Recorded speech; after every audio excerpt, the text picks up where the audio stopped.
Hello, ഇന്ന് ഞാനുണ്ടാക്കിയ ഒരു beef കറീൻ്റെ recipe കണ്ടാലോ? അപ്പോൾ ദാ കഴുകി വൃത്തിയാക്കിയ ബീഫിലേക്ക് വെളുത്തുള്ളിയും ഇഞ്ചിയും ചേർത്ത് കൊടുത്തിട്ടുണ്ട് കേട്ടോ.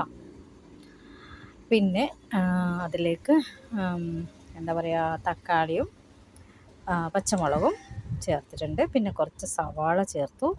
പിന്നെ മുളക് പൊടി, മഞ്ഞൾപ്പൊടി ഒക്കെ ആവശ്യത്തിന് ചേർക്കുക കേട്ടോ, എരിവിനനുസരിച്ചൊക്കെ ചേർക്കുക.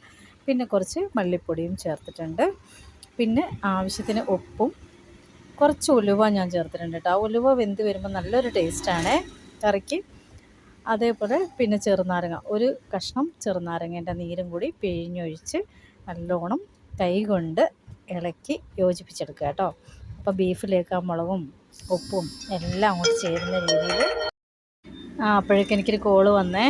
പിന്നെ എന്നിട്ട് അതേപോലെ യോജിപ്പിച്ച് നല്ലോണം ആ മുളകും ഉപ്പും ഒക്കെ ബീഫിലേക്ക് ചേരുന്ന രീതിയിൽ ഇളക്കിയെടുക്കുകയാണ് കേട്ടോ.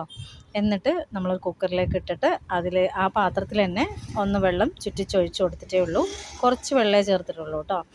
പിന്നെ കുറച്ച് പാത്രമൊക്കെ അങ്ങനെ ഞാൻ അടച്ച് കുക്കർ അടുപ്പത്ത് വെച്ചു കേട്ടോ, വേവാൻ അവിടെ വെച്ചു. കുറച്ച് പാത്രങ്ങളൊക്കെ ക്ലീൻ ആക്കാനുണ്ടായിരുന്നു, അതൊക്കെ ഒന്ന് കഴുകി വൃത്തിയാക്കി വന്നപ്പോഴേക്കും ബീഫ് വെന്തുകൊണ്ടിരിക്കുകയാണ് കേട്ടോ. നല്ലൊരു മണമാണ്, കാരണം ആ ഒരു ഇഞ്ചി വെളുത്തുള്ളിയൊക്കെ ഇങ്ങനെ വെന്ത് വരുന്ന ഒരു സ്മെല്ല് നല്ലൊരിതാണല്ലോ.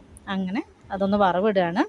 വെളിച്ചെണ്ണ ചൂടാവുമ്പോൾ ചെറിയ ഉള്ളിയാണ് കേട്ടോ, ചെറിയ ഉള്ളിയും കറിവേപ്പിൻ്റെ ഇലയും മൂപ്പിച്ചെടുത്ത് അതിലേക്ക് മഞ്ഞൾ പൊടിയും എന്താ പറയുക, മുളക് പൊടിയും മല്ലിപ്പൊടിയും കൂടെ ഒന്ന് മൂപ്പിച്ചെടുത്തതാണ് കേട്ടോ.